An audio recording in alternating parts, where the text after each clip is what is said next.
Mad Hatter shows, man. They always look out. Do my boys Neil and John. You guys trying to get some shows, trying to see some, holla at Mad Hatter shows. I'm out.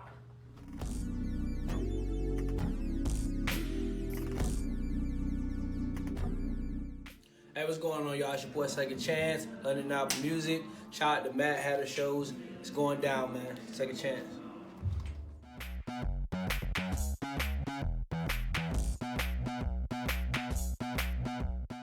Yo, what's up? This is Pauly Shore, and I'm hanging out with my friends that do the Mad Hatters. I just did my show, so I'm a little crusty, bro. But I'm just chilling, and we're here, so check them out. Later.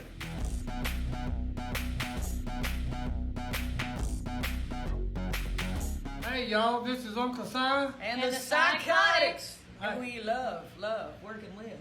Mad Hatters. Crazy people, just Crazy like people. us. Okay. Look, it's all about having a good time. And Mad Hatters, we have a good time. Amen.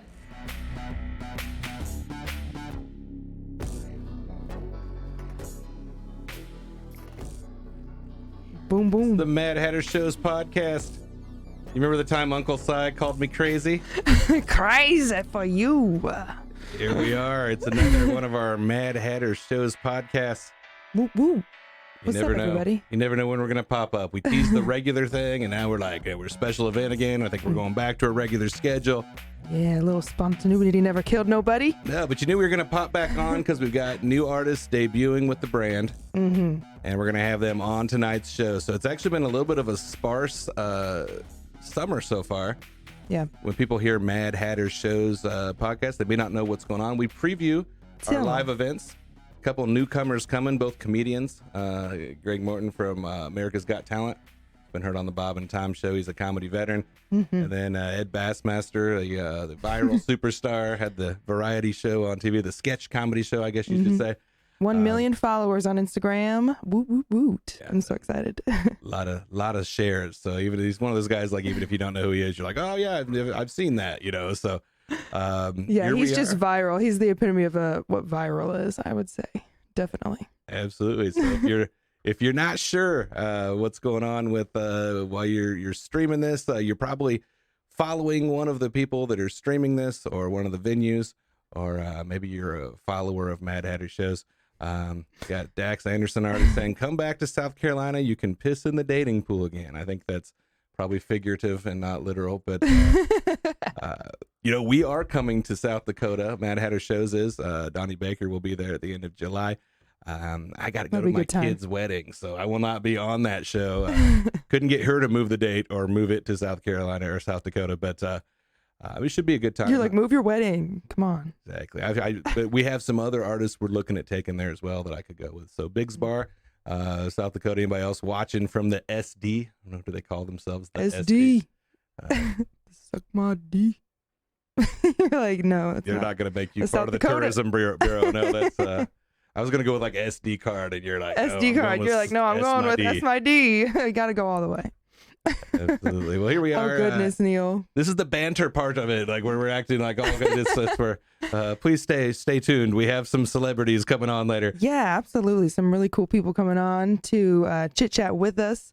May or may not be in character, right, Neil? We're really excited about that. Yeah, I don't know what's happening here. It's it's live TV. That's not real TV, but here we are. Since the last time we were on here, we had a few shows. We haven't been packed with the schedule for the summer, but we did have a second chance in Indianapolis and then in Fort Wayne. I think we got a couple photos from fan photos I found online. This was from the Fort Wayne show at Pierre's. Somebody captured that with second chance. That's a great photo. Yeah, we do music as well as comedy events. We've done pro wrestling. We've got a hypnotist before. Like, you never know what we're going to book. We got a, Napoleon Dynamite characters that did a panel discussion. Lots of different things. So if you're not following Mad Hatter Shows, we want you to do that. So we had second chance there. And then we also had Ginger Billy, one of his last shows, I think the last show of his year.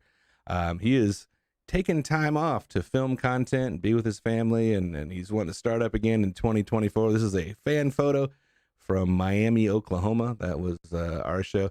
They had a paltry 800 hanging out on a Thursday night in Miami, Oklahoma. So oh God, that guy. Poor guy was shy of 1,000 on this one, but yeah, people love Ginger Billy too. We're going to be happy to have him on the 2024 schedule. And we're going to start announcing dates I think here this summer. Yeah. For all the way then. So And have had some really cool interviews with them as well, which was super fun. I got to be on that with you there a few shows ago, and it's cool to talk to these people face to face, see what they're doing on the other side of the screen. And wild stuff is going on here on the Mad Hatter shows. yeah, a couple crazy things happened too. I got some open weekends, and there were some venues out there willing to hire me to be the headliner. So I have been on saw stage. that. Moving on up. Oh, yeah, I was come on, Lebanon, Neil. Indiana, the Echo Room. I was the headliner there. That's where this photo was taken from a fan. No, this was me telling my girlfriend, get a picture of me while I'm up there. Like it's my first day again. Winking And, at her in the crowd. It's time. Take the picture. Here we go. Yeah, I'll slow down for a second. I am hopped up on Coricidin extra strength right there. I got a little sniffle. In the post-COVID era, you can't have any sniffles, right? So I'm taking that, and it's like an acetaminophen overload. Like it was absolutely. I've been there, man, with the NyQuil. You just sleep. Makes you feel very sleep. But, yeah, so that was not the same set that I did the other night. but I'm which sure was you in did amazing there. I've seen you. Edwardsburg, Michigan. And, if you follow Mad Hatter's shows, Mad Hatter podcast, you're going to eventually run past the Neil Snyder page. Also, follow that one. I'll be headlining Nashville, Indiana at the Story Inn. It's a bed and breakfast with a venue there. I don't know if you're part of that tourism bureau as well, but we're going to have that coming up at the end of this month. And a place called Roadhogs I will be headlining in June, because when you think of biker bars, you think of me. I love it. I might get beat up that night, but we're gonna have fun. But No, this you'll is, fit right in. We'll get you a little leather jacket. that's what comes with hosting this show, is you can headline in Montezuma, Indiana. So that's and not have to be a part of a biker gang. I hope not. I'm bad on four wheels, let alone two. So, but we do have some new shows that will be getting announced very soon. Definitely another viral superstar has about signed some contracts with us, so I got to stay quiet about it today, but do stay tuned. One show I can announce: Lebanon, Indiana, August the 4th. Dave Dugan will be making his debut with Mad Hatter shows. I guess you can say it's his debut. When it was Neil Snyder Presents, I've worked with him all the way back to like 2013. The guy lets me open for him a few times every year. So I like Dave. I was at the Delphi Opera House with him a few months ago, but it's going to be an official Mad Hatter Shows event. So we can call it trivia, absolutely, and it's going to be on August the 4th. Those tickets will be on sale in just a day or two online there in Lebanon, Indiana. I know that him being from Carmel, he's probably going to get some hometown folks follow him down there, plus the other Boone County folks that are fans of Dave. At one point was the most appeared guest on Bob and Tom show. Somebody's probably passed him by now that he's not making regular appearances anymore. But that guy's got credits that go back to like the Arsenio show, like the original Arsenio. You're too young to know. Well, I've been listening. I've been listening my whole life. So if I had a good enough memory, I would be like, yeah, the Arsenio show. Be like, when I was 4 and stayed up late and fell asleep with my mom. I grew up with these dudes, man. So I probably do. It's in the back of my memory bank somewhere for sure. But tell me more. Yeah, he's a voiceover guy. He's I mean, I remember he opened for Whoopi Goldberg a couple years ago. Like he's had some really cool credits. That's sick. Things he's been involved in, and he's just one of those like Indiana fixtures of is clean as a whistle too. Like if he cusses, his face gets red. Like it's not, we've had gigs before where he's like, I think they're wanting somebody a little rougher, so dirty it up front, because I can't do it. He's like, shit. So yeah, it's not a show that you're gonna be red faced and from the content, but very accessible, very very cool guy. So while we're waiting on our guests to call in here, let's preview another weekend we have coming up here in August. Dave Landau will be making his debut with Mad Hatter Shows, and he's another name that I actually did my first ever club guest set for like 10 years ago. Really? Jester's Comedy Club, which was run by John Payne of Mad Hatter Shows. So that was very cool that we had that. Full circle, baby. Yeah, absolutely. So and now he's doing his thing. He works for Blaze TV and on Fox News a lot. And he's kind of doing his thing on the other side of the entertainment spectrum. He's taking some chances.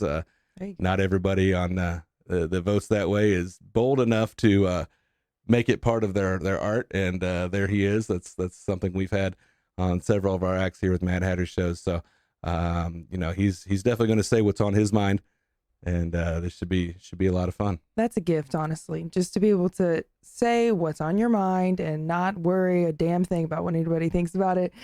I love it. I love it. I've been thinking about doing that, just going trying to do a stand-up comedy show and just be full on me, you know what I mean? And it would be, I've always kind of had this guard up because I'm a music teacher, this and that, but not so much anymore. And so it would be dope AF just to be like, what's up, bleep, bleep, mother bleep, bleeps, and just, I don't know, talk about random shit that comes to my mind. So I don't know. I know most comedians are much more prepared than that. I think I would be the kind that would fly by the seat of my pants and say some random shit. We'll see one of these days if I get the balls to do it. You never know. It's not everybody's ever thought that they would do it, and you already being an entertainer, you never know if it's going to be. Yeah, it's in the back of my mind, I'll do a little stand-up. This last weekend, I saw T.I. sold out shows in Indianapolis doing comedy. So you never know. We could be talking to you. You might be zooming in from downstairs of the studio, in your jammies going, hey, calling in. Thanks for letting me be your guest. Yeah, and I'll be like, remember when you were in the studio? On the show? Yeah, you never know, man. Just got to put yourself out there for sure. That's the first step. Yeah, another series of weekends. We've got lots of shows all the way already into 2024 coming up with Donnie Baker.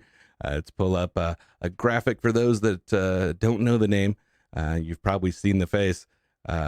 Definitely the fans of Bob and Tom know who this guy is. And, he's there cutting one of his promos. We did a whole bunch of those promos in the back of a Savannah, Georgia American Legion last month. It was all hot, and there he was. Good old Donnie, I love him. Talking them all, personalize them all, and then just on the spot each city. So, Donnie Baker. And a lot of those shows, not the ones in South Dakota and not the one in Minnesota, but I think on the rest of the Mad Hatter Shows events, you're going to see along the bottom of your screen there, you'll see me on the show as well. So, that's a treat. That's a gift for it's sure. A treat, or your chance to, have one more drink in the bar or whatever. If we'll skip the host of the podcast. So let's go ahead and come through. Buenos dias. Hello. Hello. Hola. We're speculating that we're part of one of these viral videos going on right now. I don't know if it was the reception or what's going on. How are you guys doing right now? Are you out in a storm? And action. Hey, how's it going? Ed, how we doing tonight? We're doing awesome, man. We're out here in Venice Beach, and just making some connections and making some love. What's up, brother? Fantastic. We are in Indiana. A light? Yeah. Oh, some random guys asking me for a light. He probably wants more than that. You can't just give him the light. You got to give him the whole damn joint or whatever it is.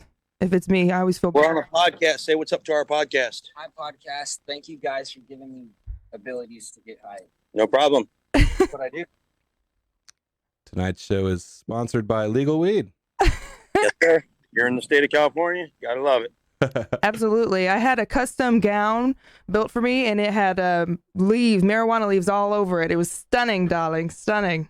I was like, ooh, in my custom gown. Nice. So what you been up to today? Anything crazy? I see you're out there making love with the people and just talking, chit-chatting. Yep.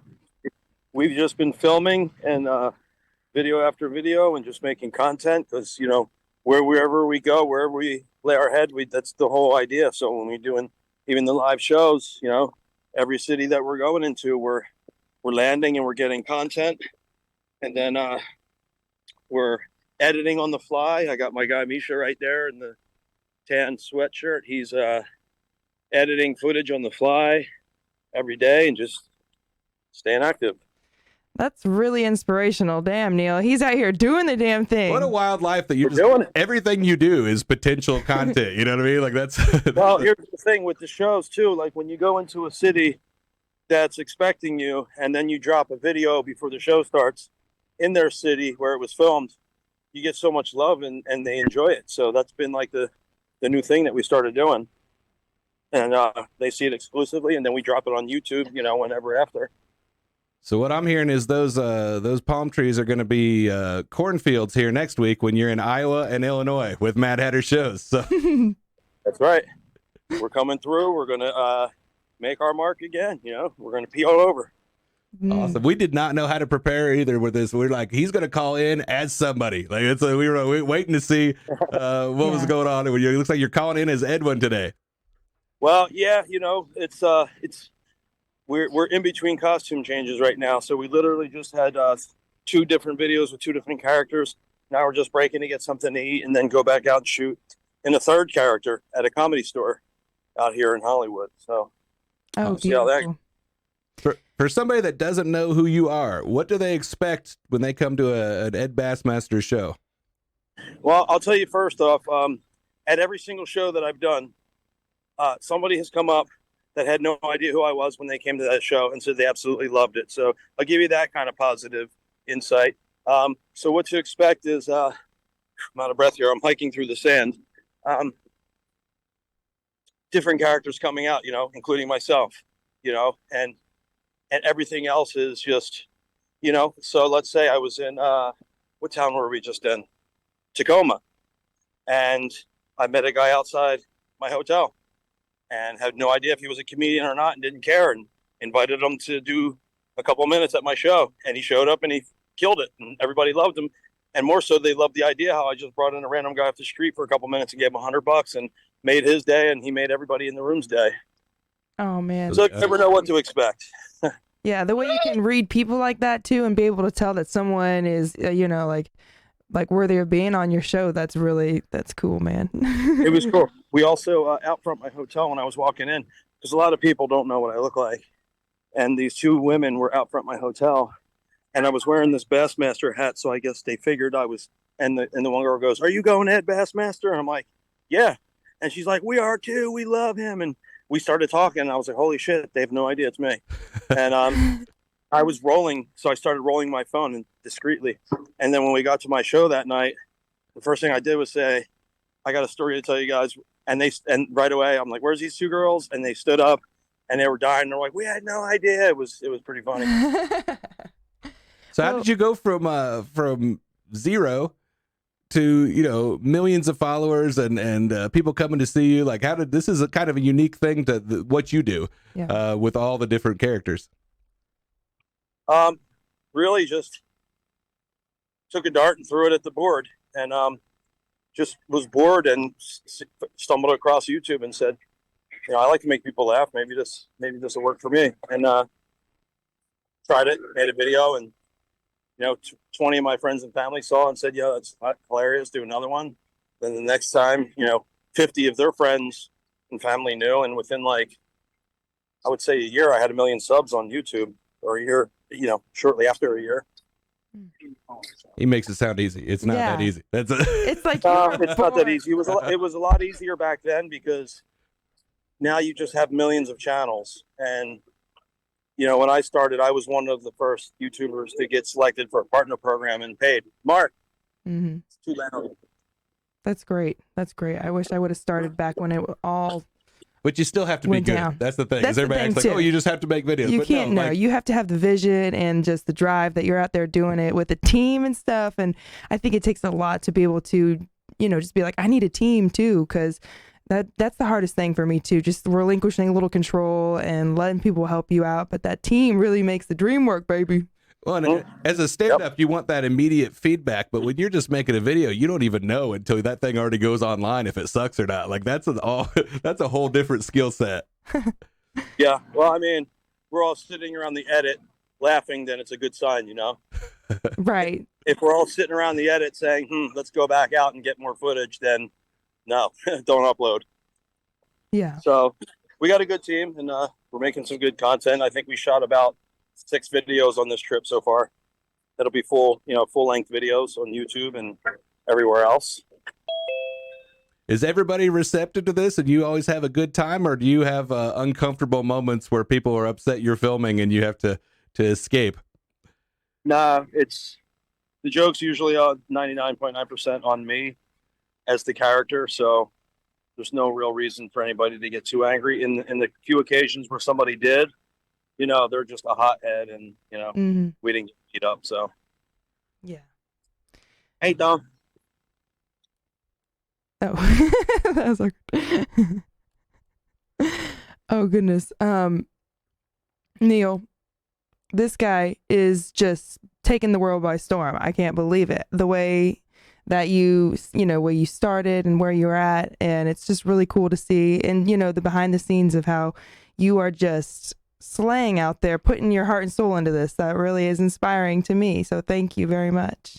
Well, thank you, because that was very nice. Thank you. That was a very nice thing of you to say. I appreciate that. Thank you very much. Yeah, it takes one to, just talk about it. It takes another to actually go out there and do the damn thing and create content for the world and want to do it. That was really refreshing It's the fun. to hear.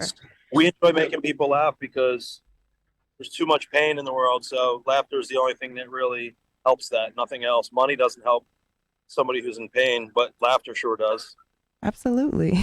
So next week we've got 2 shows in Iowa, and then we've got Illinois, and we've got shows coming up as well.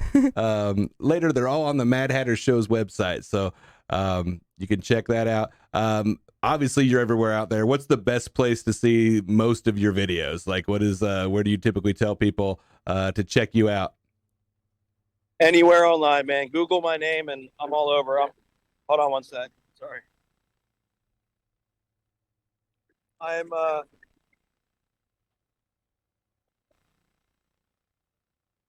I can't believe how good it sounds considering there's a motorcycle right there. It sounds so clear. You can still hear me. Well, I couldn't hear you guys, but I did hear the last question, and what was it? I already forgot. Sorry. Best places to find you. Maybe there's a site that's got all your videos. Oh, yeah. Some of them, or you get paid more on it or something. Dude, like I'm the worst promoter of myself. So when somebody says, "Where can I find you?" I just say, "Just Google Ed B and you'll find me." And I get stopped all the time, like, "Oh, you're the guy on TikTok. You're the guy on TikTok." And I'm like, "No, I'm not the guy on TikTok, because I've been blocked out of my TikTok account for like the last 9 months because I forgot which email I set it up with. So there's no way of me getting into it." So at any rate, yeah, I'm that guy on TikTok apparently. And somebody's probably making some money that's not you off of all those. Yeah, views. and that's another thing that never bothers me. People are saying, "Yeah, they stole your video. It's got 300 million views on Facebook. You never get paid for that." I'm like, dude, I pranked that dude. He didn't get paid for being in the prank. So what? Get over it.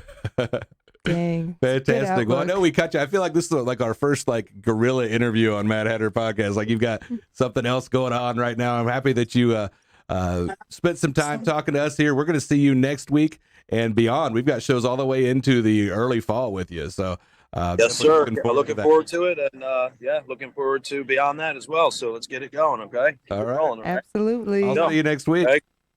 All right. We'll see you guys soon. All right. Bye. Love you. Take care. All right. Bye.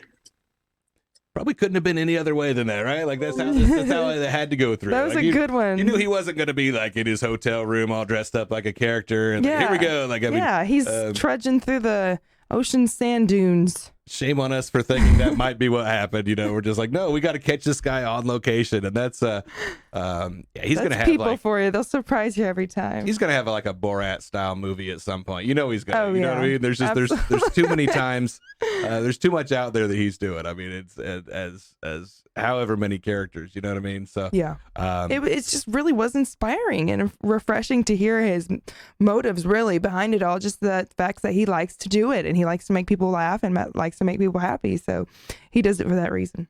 And you know what? There is something like, people are always just filming what he's doing, or he's just, he's filming 3 hours of stuff for 3 good minutes or whatever. But there is a method to that madness. And if anybody could do it, then everybody would do it. And they're not doing it. You know what I mean? Like, I try so hard and get so far.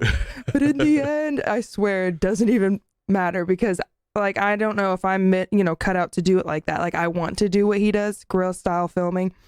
But then you just have so much content, and that's where I have too much content. He's talking about the editing, going through He's hours got a of friend just content, editing on the stuff fly. in there and, checking everything out like that. So it reminds me of like the old days, they had the candid camera, that you watched on black and white, and then they had totally hidden video. Remember Tom Green doing his thing and all that. But, you almost would be like, well, people have done this before, but what he does is unique. You know what I mean? Yeah. Like what he does, the way he does it is unique with having the characters out in public with people. I mean, now you're introducing a whole new factor of a whole level with other people. It's not just him, and so it's cool to see people's honest to God reactions to this shit. It's like, what? And there's probably some folks that were watching, they're a little bit thrown off that, it's like when we do the shows with Donnie Baker and Ron Sexton shows up without his wig on. Yeah. And it's like telling somebody that Santa Claus isn't real. Yeah, it's there's completely different human. Like Ron he's talking about Donnie. people talking about, hey, are you going to the Ed Bassmaster show? They don't know who it is.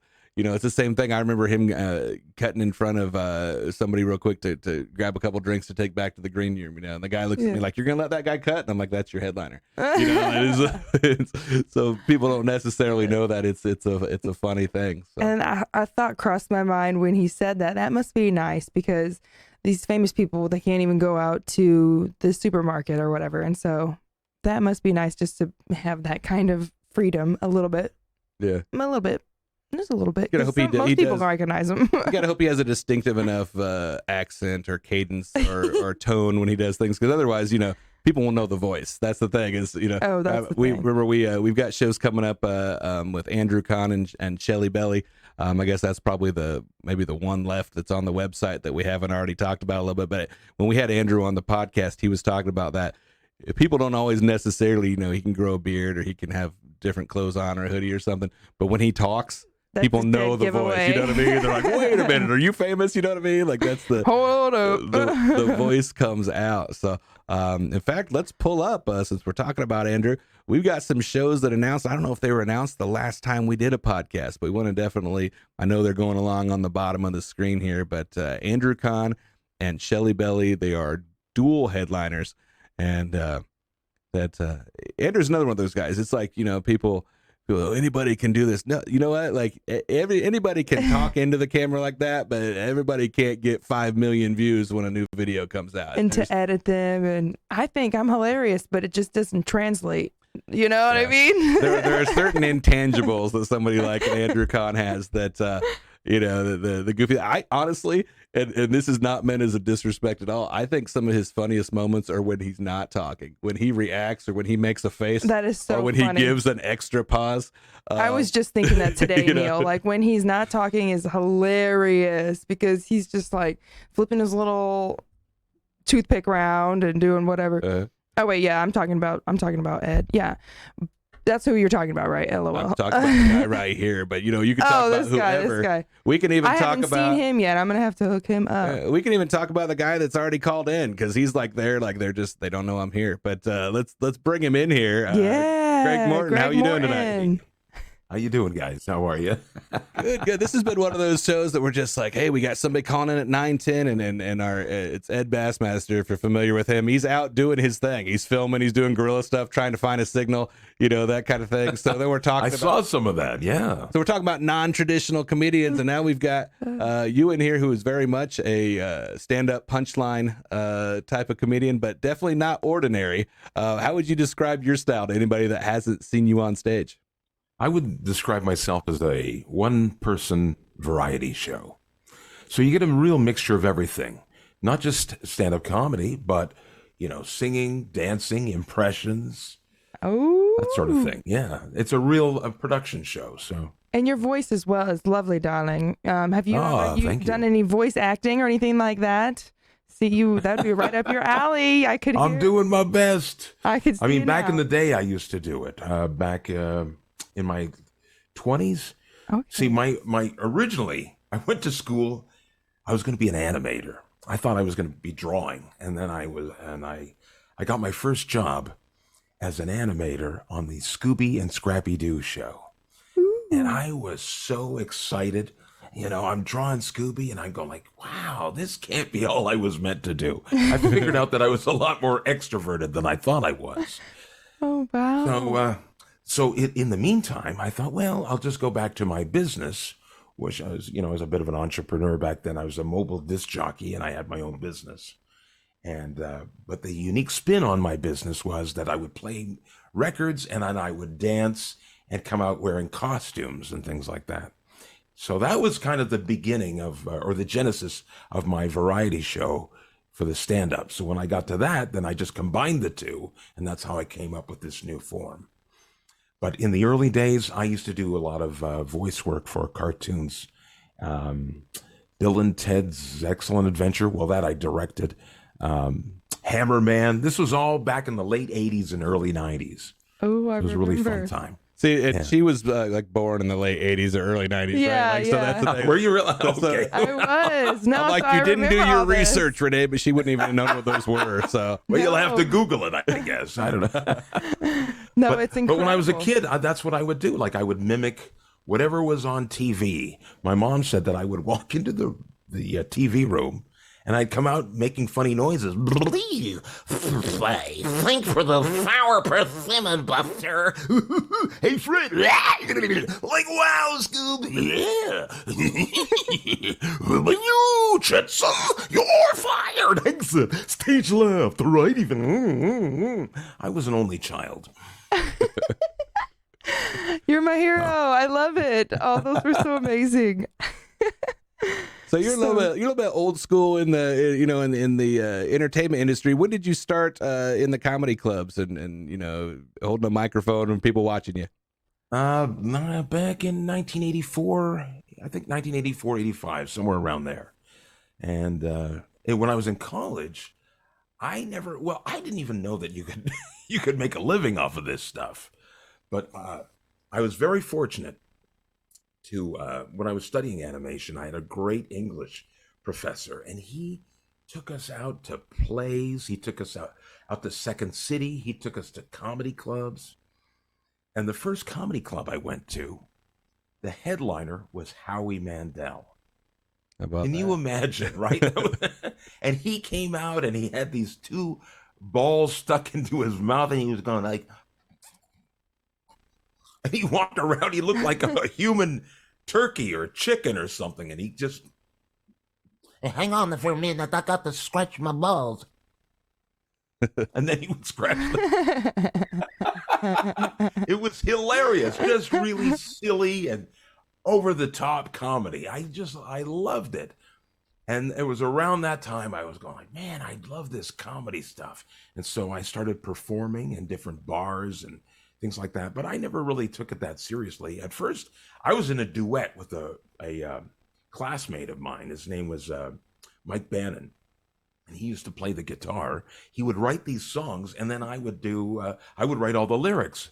And we would sing, and we did country, we did blues, we did rock and roll. It was so much fun. So obviously, our first show, we go to the comedy club. We're going like, oh man, all of our friends are in the audience. So we slayed. We just killed it doing all these songs, and they were filthy. I'm 18 and I'll do what I want, and Mother Truckers, that was a country and western song, and so then we came back, and the guy who was running it, he says, hey, listen, you guys are pretty good. Why don't you come back the next week? It was Mark Breslin. This was up in Canada, Mark Breslin's Yuck Yucks. So I says, yeah, okay. Yeah, we'll come back. So we did, and we bombed our asses off. But why is that always the way? That's happened to me twice. Yeah, everybody goes up in front of their friends and family the first time, and they just think they're the funniest person on the planet. And then reality said, you leave your town, or Isn't that true? Why is that? I don't know. I think that's God's little joke or something. It's karma. Yeah. It's harder, to do that in front of a few friends and family than just all the people in the world, it seems like sometimes. Well, as it turns out, you got pretty good, and you got proof of it in the form of an NBC show called America's Got Talent. How did that happen? Years later, you get these up and comers that are young that get on the show, but you're a veteran. How'd you end up taking the scenic path to AGT? Well, I just kept doing it. I wouldn't quit. And my theory is that the longer you stay in it, the closer you are to getting your door knocked on. That's why a lot of people don't leave it. They don't get it because they leave. They go to Los Angeles, and they're there for 6 months, a year, or 2 years, and they go like, I can't afford this anymore, and they leave. Now, I went to Los Angeles, and I thought, man, I'm not going to get any better if I don't work every day. And, it's so hard to work frequently in these cities like New York and Los Angeles because everybody wants stage time because that's where you get seen, right? Right. So I go like, oh, well, I'll do that. And I just went on the road, boom, boom, boom, for years and years. And finally, I get this call, and I had some viral videos going around, and they said, yeah, we would be interested in you for America's Got Talent. Now, the first time I got, this is really interesting. I got an email from Britain's Got Talent. So I was really excited about that. I go like, then I got contacted by America's Got Talent. And I'm thinking, how am I going to do both of these shows? Right. Anyway, America's Got Talent, they went out and we went through the whole process and that. And then I had to audition. And so it's not like the Olympics where you have to be born in that country. Like it's you can go over and win the UK version. Well, every country has their version of America's Got Talent, right? Mm. You've seen it, right? Sweden's Got Talent or Germany's Got Talent. It's all over the world. Well, they got to import it. You would think they would have the locals there. But you know what? That makes it interesting, doesn't it? It's a real international show. And I remember reading that you are not born in America. So is there a Canada's Got Talent that's out there? Is that a actually there is a Canada's Got Talent, and they didn't reach out, so that's disrespectful. Well, the show didn't exist until a couple of years ago. So. I get you. We'll let them. But I was not on that, and then shortly after that, I'd say a couple of years later, Canada's Got Talent came out. So. We're gonna have you, and of course, all my family's going like, why don't you go on? You get Canada's Got Talent. You win that. And I go, what are you talking about? I already grabbed the brass ring. What I already got the America's Got Talent, bro. Right? Why would I go down to AA ball so I could get back up to AAA ball? I'm already. I already did the damn thing. He's slamming the Canada show. It's going to be on TMZ tomorrow. I know they're going to be mad. All the people that didn't turn off when we were killing time before Ed was on. No, but it is a really good show. They're all very good shows, and they're very well produced. And you know what I love about America's Got Talent? It's great, clean family entertainment that you can watch with the whole family. Now, what can you say about that today? You know, that's hard to come by for it's sure. It's its own niche, yeah, and it's definitely not the norm. Not the norm. Even on regular TV, you know, it's they've loosened the restrictions and all. Oh yeah, there's just boobies on Netflix. It's like, oh my lord, these little babies. But I don't mind. But it's like, you know, you don't mind. I don't mind. No, but yeah, the babies. Oh well, the parents need to decide. Watch a little bit. You're not a parent, are you? No, I'm not. See, and I would be like, whatever, you'll be fine. Rub some dirt on it, kid. So young. So young, so angry. Richmond, Indiana, Cincinnati, and Ironton, Ohio. Those are the shows we have coming up with you on June 22nd, 23rd, 24th. They're probably popping up on our screen right now. Okay, good. Yep, Richmond, Cincinnati, and Ironton. Yes. So that's the ones that we've got coming up here.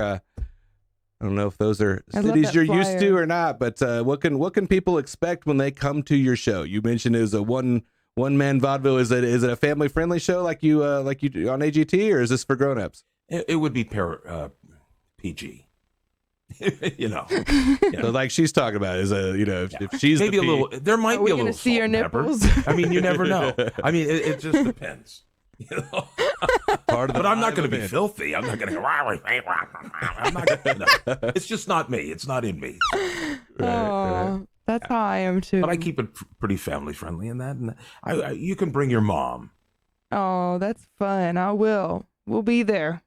No way. You're kidding me. Which one are you going to come out to? I'll look for you. Well, probably, let's see. The Richmond's not far at all, really.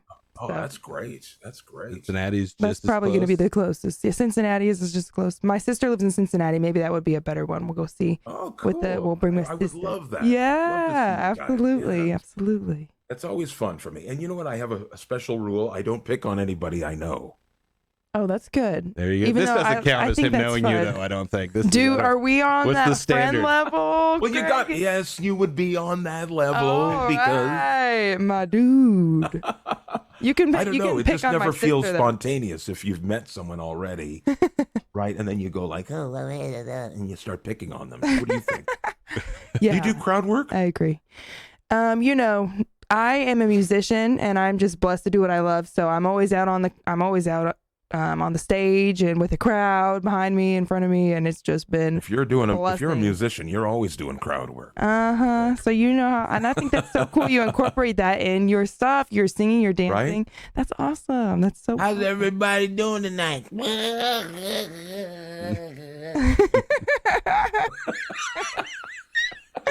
I know my so crowd much work is fun. always Feeling all right? limited. I like the. I'm doing good. Rock and roll. See, that's the problem with just opening yourself to crowd work is that guy is in the crowd and then he's there the whole night. You know, Every That's why they time. invented liquor. You know that. Every time. That Every makes the time. show go a lot better. Knocking over the They're PA. funnier when there's liquor. Exactly, and we sound better when there's liquor involved. The more you drink, the better we sound. That's I what my had so family much said. practice. We're working with drunk people. It's unbelievable. I should get a medal for that.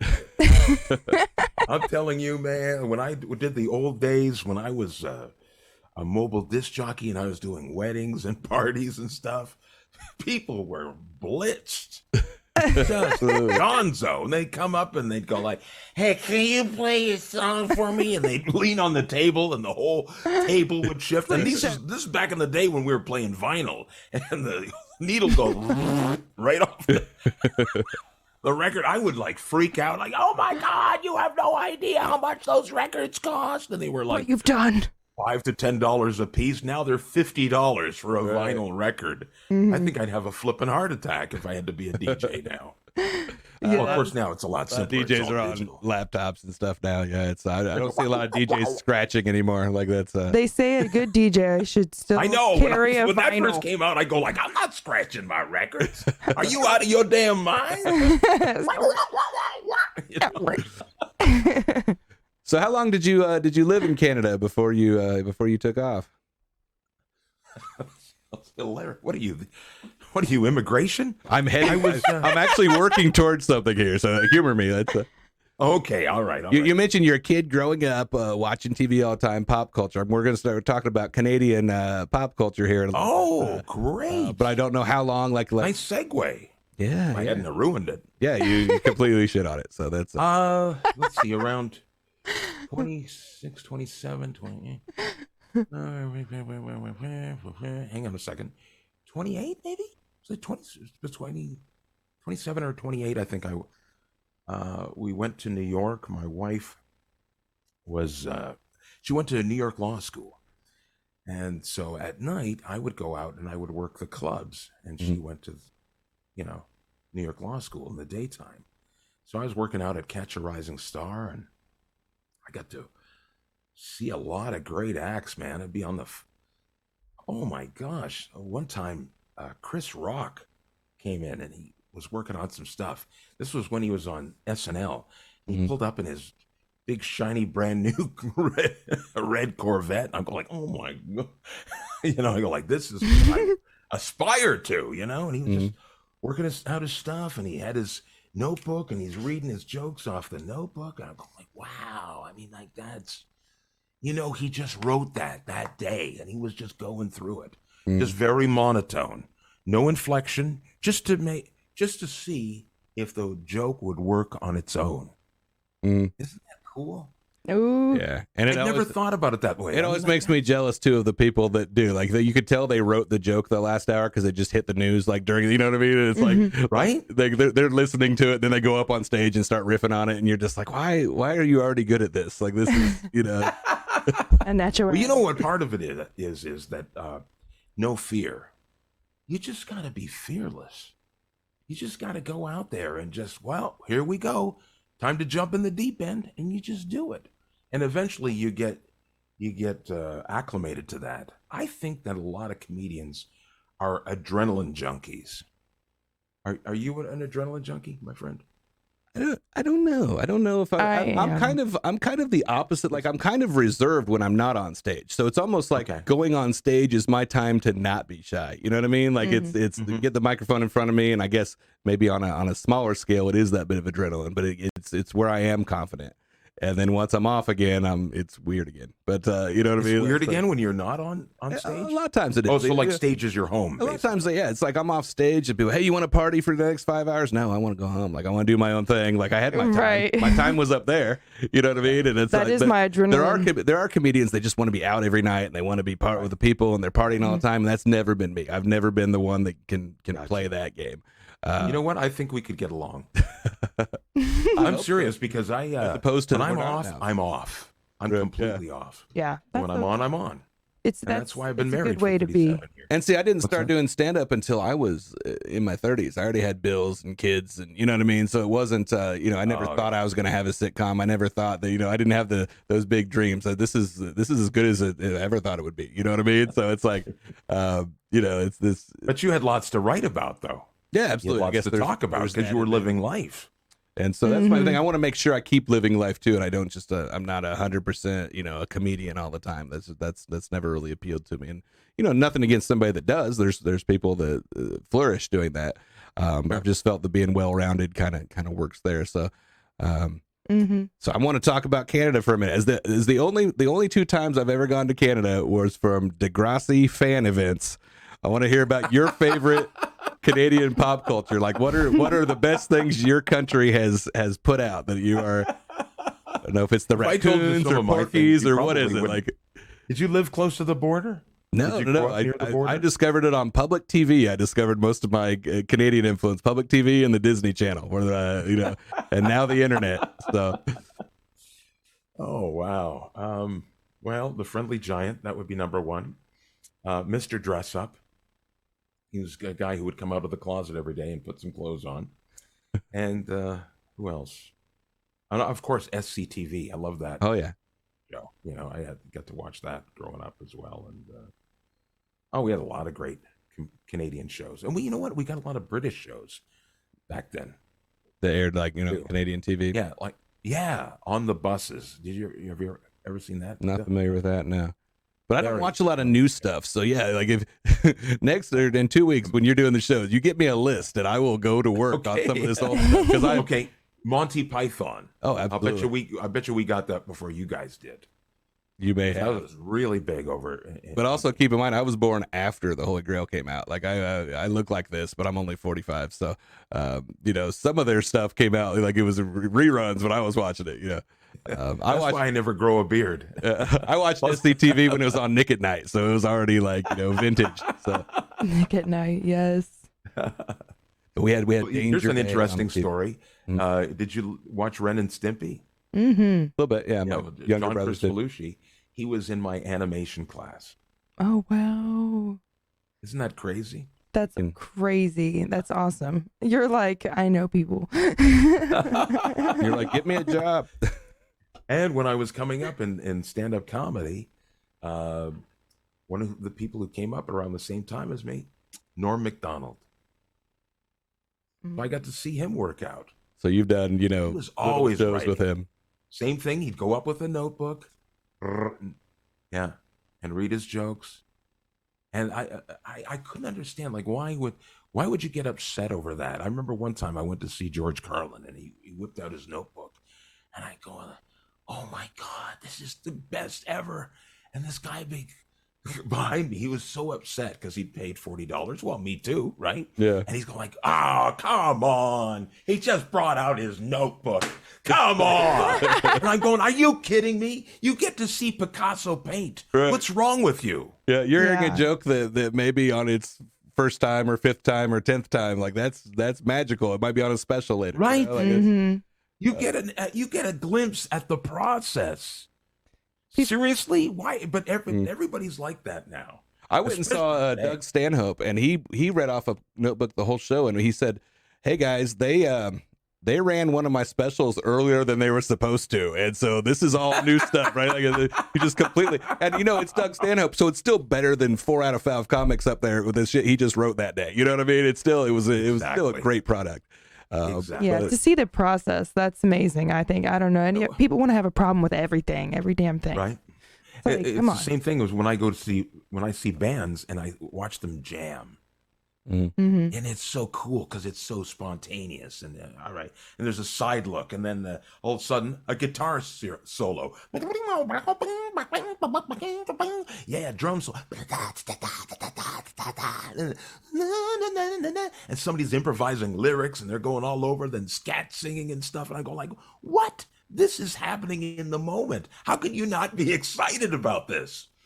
That's why I love improv so much. Oh yeah, improv is my fave. Now you enjoy watching it, or you do improv? I do improv Because I've done improv during my show. I am always 1 second late, which is not good at improv. I just discovered that's when I was doing like the improv games, I'm like, no, I need stand up. So, but here's the secret: you don't have to come up with something right away. You can take a beat and let that tension just lie there, and then just come in and just pow, But it takes a lot of training. I remember when I first started improvising and I'm doing crowd work, and I go like, man, I don't know. And this, my booker goes, wow, maybe you're just not good at it. I says, no, I know I can be good at it. I just have to work at it. I got to put in my hours, right? And so that's why I just kept doing it and doing it and doing it. And a lot of it is no fear. I mean, you just keep your mind open, and everything that someone says is an offer. Doesn't matter what it is.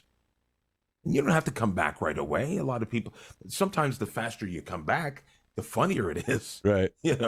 That's why, somebody says, blow me, boom, it gets a laugh. But it's because you came back so fast. Right.